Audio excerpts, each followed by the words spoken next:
Olá, tudo bem com você? Meu nome é Amanda Jordão, sou psicóloga da Unvita. Eu vim falar com você hoje a respeito de uma data muito interessante, que é o dia 13 de abril, que é comemorado o Dia do Beijo, sabia disso? A partir desse tema, eu gostaria de falar com você a respeito do que causa psicologicamente pra gente, como que é construída essa ideia do beijo, o que ele representa, principalmente como que a gente vai fazer com essa ausência de beijo nesse período de isolamento social. E aí, por isso, ao final, eu vou fazer uma proposta para você, né? É necessário um tempo de ressignificação, entender o que é esse propósito de se isolar, de não ter esse contato físico, né? Mas por isso eu vou falar para vocês a respeito de algumas curiosidades sobre a importância do beijo, né? E a gente vai entrando um pouquinho nesse assunto. Vem comigo. Primeira coisa interessante que eu gostaria de falar pra você é que a gente sabe o quanto beijar é bom, ser beijada é ótimo, né? E não importa de quem a gente tá falando desse beijo, né? A gente beija a mãe, beija pai, beija tio, beija tia, a gente sai na rua e vai conhecer alguém, a gente dá um beijo no rosto, né? Antes mesmo da gente perguntar o nome, a gente dá um beijo. Isso é construído socialmente, né? A gente, enquanto brasileiro, a gente tem essa construção muito importante e peculiar do beijo, né? Considerando o mundo todo, assim, 90% das pessoas utilizam o beijo como uma demonstração de afeto, mas existe 10% que não utiliza, né? Então, é uma questão cultural, uma questão histórica. Eu vou falar um pouquinho a respeito sobre isso com vocês, né? Então, apresentando algumas ideias no âmbito psicossocial, sabendo que então beijo é uma sensação, provoca na gente sensação de bem-estar, atitudes otimistas, diminui o estresse, né? Abaixa a pressão sanguínea. Então tem várias coisas que o beijo proporciona pra gente. E você sabia que, inclusive, em 10 segundos de beijo, a gente estimula 29 músculos da face, e isso faz com que a gente perca até 12 calorias? Pois é importante a gente saber disso também. São curiosidades interessantes que a gente nunca parou pra pensar. Na época da Renascença também, o beijo era utilizado como saudação. Você ia visitar uma pessoa, você tinha que dar selinho nela. Dava beijo em todo mundo, inclusive em animais de estimação. Então, a gente percebe, né, através disso, o quanto o beijo é uma questão de construção cultural. Em cada momento ele representa alguma coisa, né? Mas é interessante a gente pensar também a importância do beijo para um casal. Sabia que estudos demonstram, em estudos realizados pela Universidade de Oxford, no Reino Unido, demonstra que o primeiro beijo do casal já é pré-determinante para saber se eles vão desenvolver algum tipo de relacionamento. Não que isso determine de uma forma abrangente, porque existem outras coisas envolvidas, mas o simples fato do beijo dar certo, o simples fato de você dar certo no primeiro beijo, já determina a abertura para um tipo de relacionamento. Também é interessante a gente pensar num termômetro que significa para um relacionamento, né? A gente percebe isso nos casais, que quando tá no início de um relacionamento, é muito mais fácil dar beijo, os beijos estão muito mais presentes, né? Então, isso é muito mais caloroso. À medida em que a gente percebe que há um distanciamento emocional, o casal, mesmo sem perceber, também há um distanciamento de beijo. O beijo começa a diminuir. Por quê? Porque à medida em que ele é uma demonstração de afeto, conforme vai se afastando esses afetos, esses sentimentos um pelo outro, a prática do beijo ela vai se diminuindo. Ah, Amanda, mas e o ato sexual? O ato sexual é uma satisfação de um outro desejo. O beijo é uma complementação, mas são coisas distintas, ok? E a gente pode falar até sobre isso num outro momento. Mas falar do significado do beijo para uma criança, por exemplo, é diferente. Para entender como que isso é construído. Uma criança, ela tem vários adultos ali em volta dela, me dá um beijo, dá um beijo, dá um beijo, né? Quando a gente cresce, a gente tem a questão do beijo adolescente, né? O primeiro beijo, como que vai ser? E o adulto, ele é resultado de todo esse processo. Às vezes o adulto ele é traumatizado, ou ele não gosta tanto do beijo, porque aquilo foi uma situação punitiva para ele, então ele não gosta muito de beijar. Às vezes ele foi tão reforçado com aquele comportamento que ele beija um monte, né? Mas entrando agora sobre um aspecto, vamos pensar o que produz o beijo pra gente, então. Já percebeu que a bochecha fica avermelhada, a nossa pulsação acelera, a respiração fica irregular, a gente fecha os olhos porque a nossa pupila dilata. O beijo, ele tá relacionado com vários hormônios, né? Então, assim, a gente pode pensar na ocitocina, que é o hormônio do amor. Então, mantém a conexão entre duas pessoas.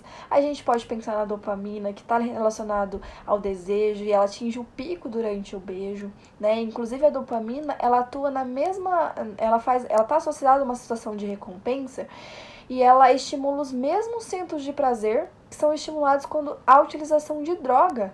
Então isso pode acarretar um vício, né? E a gente nunca parou para pensar nisso. Por que a gente gosta tanto de beijar, né? Então é interessante que a gente saiba que isso também é provocado. Também libera adrenalina, entre outras coisas, né? Que estão relacionadas a uma sensação que envolve tato, envolve olfato. Então eu tô falando pra você de alguns principais hormônios e reações corporais. Existem muitas outras que são provocadas e entram em funcionamento quando a gente beija e quando a gente é beijado. O beijo é uma evolução biológica, é uma evolução cultural, é uma evolução histórica. Então tem várias coisas relacionadas ao beijo, né? Por isso que aqui a gente beija muito no Brasil, em outros países pode ser que esse beijo seja um pouco menor. Existem estudos voltados a isso. Então, por exemplo, a Alemanha é um país que beija pouco. O brasileiro tem a forma de beijar, por exemplo. Em alguns estados, um beijo é suficiente. Então você vai cumprimentar um beijinho aqui, pronto. Em outros, são 2. Em outros, são 3. Isso demonstra o quanto é diferente, né? Enquanto é uma construção muito, muito cultural, né? Então, isso também é um fato bastante interessante pra gente poder pensar. Foi construído, né? Isso, existe, a gente fala de beijo romântico, beijo social, mas ambos os tipos de beijo remetem a uma sensação de confiança e de proximidade. É como se você estivesse permitindo que a outra pessoa entrasse no seu espaço pessoal, né? Então, por isso que é uma construção histórica, né? Então, existe mesmo essa regulação do estresse, né? A gente se sente um pouco menos ansioso, há uma regulação corporal, afeta a nossa autoestima, né? E amplia esse laço afetivo com outras pessoas, isso só traz benefício. Mas o que a gente faz durante esse período de isolamento, né? Como que a gente faz para ressignificar esse contexto, já que a gente é estimulado o tempo todo a não evitar esse tipo de contato, né? Considerando que é um dos laços mais afetivos que o ser humano pode dar para o outro, principalmente quando a gente fala de relacionamento amoroso, relacionamento afetivo. Então isso desestimula os principais sentidos, já que envolve todas as áreas do nosso corpo, né? Como eu falei anteriormente para você. Então pode acarretar aumento de estresse, ansiedade, sentimento de solidez, solidão, isolamento, né? Então, isso é acarretado pela impossibilidade de beijar e de ser beijado. E aí, o que tem que fazer? Tem que ressignificar. Como? Quem namora, existe a preocupação, né? Com o outro, a distância, a agonia de não saber como vai ficar o relacionamento, se ele vai sobreviver a esse distanciamento. A gente fala também da questão dos solteiros, que nesse momento tem se visto muito a utilização de aplicativos de relacionamento, que inclusive tem disponibilizado ferramentas para que os casais possam se deslocar de um lugar para o outro sem custo, né? Isso tem mostrado que você tem essa possibilidade de conversar com a pessoa antes de você encontrar. Isso a gente não costuma fazer quando a gente não tem esse período de isolamento, né? Então você conhece o seu crush antes de você entrar em contato com isso é muito positivo. E aí tem desenvolvido aquela mensagem, né? A gente se vê depois da quarentena. Quando a gente fala de profissionais de saúde que estão afastados da família, por exemplo, porque estão em contato constante com hospitais, né, e um risco ampliado de contaminação, né? Como é que faz com essas pessoas? Então eles têm essa rotina diretamente afetada, porque o novo coronavírus ele já foi conhecido como um vírus social, uma vez que a transmissão é muito fácil, né? O contato físico entre as pessoas ele transmite, mas também transmite pelo ar. Então, por isso que tem se orientado, né, por diversos órgãos de saúde que evite esse contato. Mas isso acarreta prejuízos pra gente. Só que o que a gente faz, né? A gente recomenda, através dessa recomendação de distanciamento social, a gente recomenda que seja ressignificado essa forma de transmitir o afeto, né? A gente tem sempre que lembrar que a gente está diante de uma situação que é temporária. Que essa pandemia, a gente precisa passar por ela, então a gente precisa saber se reinventar. Então, pra quem tem esse costume de beijar mais frequente, como é o caso de nós brasileiros, por exemplo, de um modo geral, viver sem esse afeto é um desafio diário. O que a gente tem que fazer, né? Já que, nesse momento, as nossas emoções, elas tendem a estar ampliadas, então, principalmente essas sensações da falta desse afeto estão ampliadas também. Toda essa questão de ansiedade, nervosismo, isolamento tá ali.